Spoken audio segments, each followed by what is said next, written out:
네, 안녕하십니까. 재민이 아빠 진군이라고 합니다. 저는 4년 전 2018년 5월 7일 건강했던 10살 아들을 DIPG 뇌간 신경교정이라는 뇌종양으로 천국으로 이별을 하였습니다. 이별을 하고 남은 저와 아내에게는 오직 천국을 향한 소망만이 이 땅에서 남은 시간 동안에 있는 유일한 소망이 되었습니다. 하나님께서는 재민이를 통해서 엄마 아빠의 시선을 영원한 나라 천국으로 향하게 하셨습니다. 이 땅에서 유연한 육체를 가진 인간에게는 죽음이 소망이 될 수 없습니다. 하지만 살아계신 하나님과 그분의 보내신 아들 예수 그리스도를 아는 믿음 안에서는 우리의 눈에 보이는 이 세상이 전부가 아니라는 것을 깨닫게 해주십니다.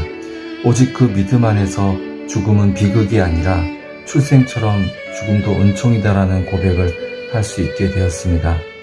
출생처럼 죽음도 은총이다라는 책은 서울 안동교회 유경재 목사님의 30년 은퇴기념 설교집으로 2004년 5월 목회교육연구원에서 발간한 책자입니다. 사람들이 참척의 고통이라 이야기하는 아들의 죽음을 경험하고 허죽대며 살아온 터널 끝에서 만난 빛과 같은 말씀들이었습니다. 죽음이란 모두에게 두려운 것이지 은총이라니 이 무슨 해괴한 이야기인가 할 수 있습니다. 특히나 유교적 문화와 현실의 세계가 중요한 한국인에게는 더할 나위 없다고 생각합니다. 모든 일의 결국을 알고 난 뒤에 지금 현재 깨닫고 확신하는 사실은 죽음은 단지 과정일 뿐이다. 영혼의 존재로 새 하늘과 새 땅의 몸으로 다시 태어나는 변화의 과정이다라는 사실입니다. 그리고 재미는 죽지 않고 다른 모습의 존재가 되어 살아있다는 사실도 믿음 안에서 확신합니다. 저는 유경재 목사님의 이야기 하나하나씩 소개해가면서 왜 죽음이 출생처럼 은총인가에 대한 답을 찾는 여정을 함께하고 싶습니다. 그 여정 속에서 각자가 깨닫게 하시는 바가 다를 수가 있다고 생각합니다. 부디 이 책과 이야기를 통해서 재민이가 저희 가정에 선물로 와서 뇌종양으로 이별하고 그 4년의 터널을 통과하면서 하나님께 저희 가정에 함께 하시고 어떻게 인도해 가셨는지 나누길 원합니다. 그러면 유경재 목사님의 책에서 왜 출생처럼 죽음이 은총인가라는 부분에 대해서 읽어드리겠습니다. 키워드는 3가지입니다.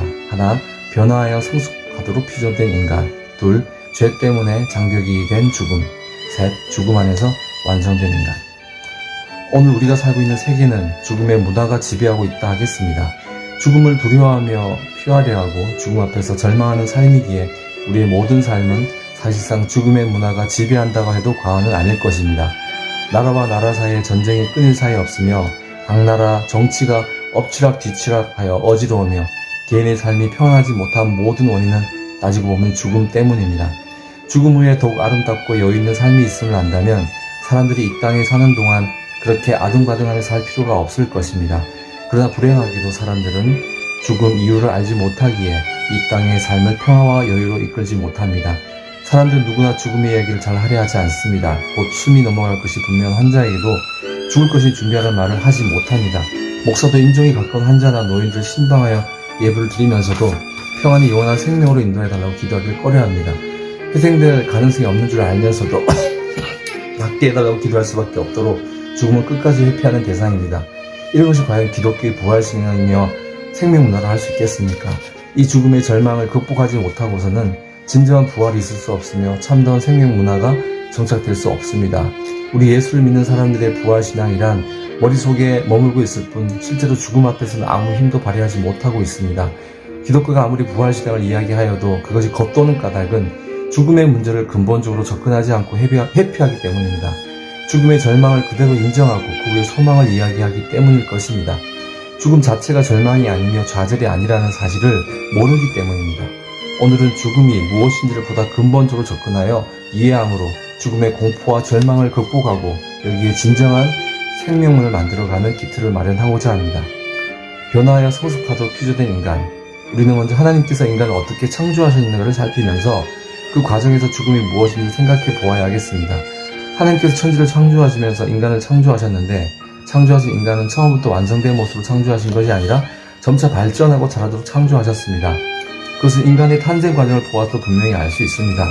사람이 어느 날 갑자기 이 땅에 태어난 것이 아니라 어머니 뱃속에서 씨앗이 떨어지고 그것이 10개월 자라면서 형태를 갖췄을 때 태어나게 됩니다. 그리고 부모의 돌봄 속에서 성장하게 됩니다. 간단 아이 쪽에는 모든 것이 미숙하고 말도 못하며 제대로 하지 못하다가 점차 자라면서 말도 배우고 육체적인 기능도 발전하면서 성숙한 인간이 됩니다. 그 지능도 점점 더 발전하면서 똑똑한 인간이 되어갑니다. 그러나 그 기간이 한정되어 있어서 어느 시기가 지나면 쇠퇴하다가 나이 들어 늙어지면서 모든 기능이 약화되었다가 마침내 죽음에 이르게 됩니다. 우리가 이런 모든 과정에서 어느 특정한 시기를 잘라서 사람이라고 하지 않고 베테로부터 시작하여 늙어 죽을 때까지 변하는 모든 과정을 가리켜 사람이라고 말을 합니다. 다시 말해서 사람은 처음부터 어떤 완성된 제품처럼 창조된 것이 아니라 작은 씨앗부터 시작하여 점점 자라고 변하는 과정을 가진 사람으로 창조되었다는 말씀입니다. 문제는 이런 과정이 어디까지냐라는 점입니다. 우리는 죽음에서 사람은 끝나는 것이라고 보통 생각을 하였습니다. 죽음이 변화의 끝 혹은 성장의 끝이라고 생각을 하였습니다. 사람은 그 이상 변화하지 않고 그 이상 성장하지 않는다고 생각을 하였습니다. 그러나 성경은 죽음이 사람의 변화의 끝이 아니라는 것입니다. 죽음은 끝이 아니라 또 하나의 변화의 단계일 뿐이라는 것입니다. 어머니 뱃속에서 10개월 자라는 아이가 그렇게 편안하고 아늑하던 자리에서 나와 이 땅에 출생하는 것이 하나의 큰 변화이듯이 죽음도 또 다른 발전을 위한 변화의 과정이라는 것입니다. 고린도전서 15장에서 사도 바울도 죽음의 삶에 대해 분명히 말씀하고 있습니다. 죽은 사람들의 부활도 이어갔습니다. 썩을 것으로 심는데 썩지 않을 것으로 살아납니다. 비천한 것으로 심는데 영광스러운 것으로 살아납니다. 약한 것으로 심는데 강한 것으로 살아납니다. 자연적인 몸으로 심는데 신령한 몸으로 살아납니다. 자연적인 몸이 있으면 신령한 몸도 있습니다. 고린도전서 15장 42절에 44절. 사도 바울은 이 땅에 우리의 삶을 썩는 것, 비천한 것, 약한 것에 비유하고 미래에 썩지 않을 것, 영광스러운 것, 강한 것으로 변화된 삶을 위해 심는 과정으로 보았습니다. 다시 말해서 죽음은 완전한 변화의 과정을 보여주고 있습니다. 사도 바울은 이 땅의 삶을 마치 태아가 이 땅에 태어나기 위해 어머니 뱃속에서 10개월을 준비하듯 미래의 영광스러운 삶을 위해 준비하는 기간을 보았습니다. 예수님이나 바울이 다같이 죽음이 사람의 끝이 아니라 새로운 변화의 단계로 보았고 그 죽음을 거쳐 인간은 비로소 완성된다고 보았습니다. 이것이 바로 하나님이 처음부터 계획하신 인간의 변화의 과정입니다. 바울은 고린도전서 14장 14절 6절에서 신령한 것이 먼저가 아닙니다. 자연에 속한 것이 먼저요 그 다음이 신령한 것이라고 하므로 인간에게 성장 과정 혹은 변화의 과정이 있음을 분명히 하고 있습니다. 죄 때문에 장벽이 된 죽음. 우리가 여기서 알아야 할 것은 죽음은 처음부터 인간의 삶 속에 포함되어 있는 하나의 단계라는 사실입니다. 아담이 범죄한 이후에 죽음이 우리의 삶 속에 삽입된 것이 아니라 창조될 때부터 설계된 변화의 과정입니다. 구약 성경에 보면 인간은 본래 죽게끔 지음을 받았습니다. 죽음은 자연적인 것입니다. 모든 생물은 태어났다가 일정한 기간이 지나면 자연스럽게 죽습니다. 우리 인간도 마찬가지로 태어났다가 자연스럽게 죽도록 지음을 받았습니다. 그러면 아담의 범죄에 찾아온 죽음이란 무엇인가? 죽음을 죄의 값이라 부르고 또는 죄를 죽음에 쏘는 가시라고 부르는데 이 죄와 관계된 죽음이란 어떤 것인가? 이 죽음은 자연스러운 죽음과 어떻게 구별이 되는가? 그것은 하나님과의 단절을 의미합니다. 죽음은 인간이 하나님부터 멀어질 것일 뿐만 아니라 하나님이 인간으로부터 돌이켜 멀어지신 것입니다. 죽음은 육체적 생명의 정지일 뿐만 아니라 또한 영적인 생명의 종말입니다. 생명의 근원이고 생명을 가능하게 하는 근거이고 생명을 유지시키는 생명의 주님이신 하나님이 인간을 버리심으로써 죽음이 오는 것입니다. 아담이 범죄하기 전에 죽음의 공포가 인간을 지배하지 않았습니다. 왜냐하면 그것은 자연스러운 과정이었기 때문입니다. 하나님이 자연스러운 죽음 후에 또 다른 변화의 단계를 준비하셨음을 알았기에 죽음을 두려워할 필요가 없었습니다. 그러나 인간이 범죄한 이후 하나님이 그들을 떠나셨고 그들을 만나주시지 않았습니다. 그런 다음부터 인간에게는 죽음 위의 변화가 차단되었고 그러면서 죽음은 인간을 지배하기 시작하였으며 죽음의 공포와 불안이 인간을 좀먹기 시작하였습니다. 처음에는 자연스러운 죽음이었는데 그것이 공포의 죽음, 절망의 죽음으로 변한 것은 죄 때문이었습니다. 하나님의 아들 예수 그리스도께서 오신 목적은 이 땅에 사는 인간으로 하여금 죽음 이후에 새롭게 변화된 삶이 있음을 알려주시기 위하여서입니다. 자칫 죽음 이후의 변화를 잊어버리고 이 땅의 삶에만 매이기 쉬운 인간들에게 완성된 인간으로 하나님의 나라에 들어갈 것임을 깨우치셨습니다. 그리고 그 세계를 가로막고 있던 죄를 없이함으로 다시 죽음을 자연스러운 변화의 과정으로 돌려놓으셨으며 죽음 이후에 아름다운 변화를 바라볼 수 있게 하셨습니다. 죽음 속에서 완성된 인간. 이 죽음 이후의 삶을 믿지 않는 사람들이 많이 있습니다. 그러나 그것은 정말 어리석은 일입니다. 하나님의 아들 예수 그리스도께서 분명히 말씀하시고 보여주셨으며 성령께서 오늘 우리에게 보증하시는 이를 믿지 않으면 자기의 삶의 가장 중요한 부분을 잃어버리는 큰 손실이 아닐 수 없습니다. 죽음은 가장 큰 변화의 단계입니다. 보로술한 신학자가 죽음에 대하여 다음과 같이 말을 남겼습니다. 인간은 죽음 속에서 비로소 완전 자기 자신이 됩니다. 죽음 속에서라는 것은 인간이 지상적 현존 상태로부터 본래의 존재 상태로 넘어가는 것을 의미합니다. 인간이 잠정적인 세계에서 벗어나게 되면 순간적으로 자기 본래의 모습에 눈뜨게 됩니다. 그 사람은 온전히 빛과 광명으로 채워집니다. 결국 죽음 속에서 인간은 궁극적인 성숙에 이릅니다. 죽음의 순간 인간은 모든 것을 알고 아무 방해도 받지 않는 가운데 궁극적인 결단을 자유로 내릴 수 있는 상태가 됩니다. 죽음 속에서 비로소 사람은 하나님이 처음 창조할 때 뜻하셨던 모습대로 완성이 됩니다. 그러므로 죽음은 출생보다 더 귀하고 값진 은총이 아닐 수 없습니다. 죽음에 절망하는 것은 믿음이 없기 때문입니다.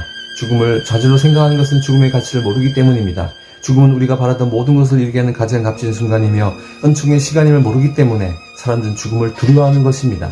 예수님께서 말씀하시기를 자기의 목숨을 사랑하는 사람은 잃을 것이요 이 세상에서 자기의 목숨을 미워하는 사람은 영생에 이르도록 그 목숨을 보존할 것이라고 하셨는데, 목숨을 미워한다는 것은 바로 죽음을 두려워하지 않음을 뜻합니다. 죽음을 향해 돌진할 때 죽음이 은총의 순간으로 변하면서 그의 삶은 영생에 이르게 됩니다.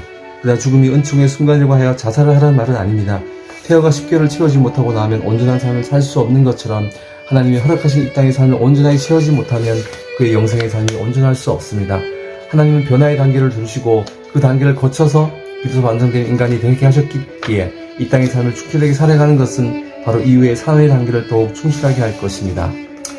사랑하는 여러분, 죽음은 출생보다 더 큰 하나님의 은총이며 선물입니다. 그러므로 죽음을 두려워하거나 그 앞에서 절망하거나 애통해야 함은 잘못된 일입니다. 하나님께서 그의 아들을 통해서 죽음은 더 이상 두려움이 아니며 절망이 아니라고 분명히 보여주셨는데도 여전히 죽음의 그늘에서 벗어나지 못하고 그 지배를 받는다면 어리석은 일입니다. 그리고 우리가 생명 문화를 바꾸려면 무엇보다 죽음을 긍정적으로 평가하고 믿어야 하며 두려움 없이 죽음을 받아들여야 할 것입니다. 그러면 죽음의 공포 때문에 두려워졌던 모든 어둠이 거치고 이 땅의 삶은 더욱 밝아지며 긍정적인 삶으로 변화될 것입니다. 죽음을 터부시하는 사고방식을 버리고 적극적으로 죽음을 생각하고 죽음을 맞이할 교육과 훈련을 받아야 할 것입니다. 이제 하나님의 미래에 죽으면 더 많은 열매를 맺는 새로운 변화의 세계가 있음을 확신하면서 죽음을 긍정적으로 받아들이고 적극적으로 준비하여 하나님 나라에 계신 여러분의 생활이 되시기를 바랍니다. 이렇게 목사님의 말씀은 맺습니다. 죄로 인하여 죽음은 두려워하는 것이 되었고 죽음은 두려워할 것이 아니라 과정이라는 사실, 그리고 하나님의 보내신 아들 예수 그리스도께서 죄와 사망의 권세를 이기고 이미 승리하신 역사적 사실이 있습니다. 재민이가 먼저 죽음의 과정을 통과하고 천국으로 옮겨갔습니다. 이 에비와 에밀린 저희들도 그 과정을 통과할 시간이 우리 앞에 있을 뿐이며 이제는 그 통과의 시간을 준비하는 사람으로서 오늘과 이 순간을 살아가는구나. 그래서 생명을 허락하신 이 순간과 오늘 하루가 얼마나 감사하게 받아들여지는지 모릅니다. 영원한 생명과 영생은 있습니다. 제가 아니라 예수님께서 말씀하셨습니다. 영생이라는 것이 있음을 알게 하기 위해 이 땅에 오셨습니다. 이 세상은 눈에 보이는 것이 전부가 아닙니다. 눈에 보이지 않는 것을 볼 수 있는 눈을 성경 말씀과 믿음 안에서 발견해 가시길 소망합니다. 저는 이 땅에서 재민이와 함께 하나님의 살아계심을 증거하고 천국의 증인으로 살아가길 원합니다. 그리고 그 여정의 끝에서 재민이와 다시 만날 수 있다는 사실을 믿음 안에서 의심치 않습니다. 앞으로 이야기를 계속 듣고 싶으시다면 구독과 좋아요 부탁드리겠습니다. 감사합니다.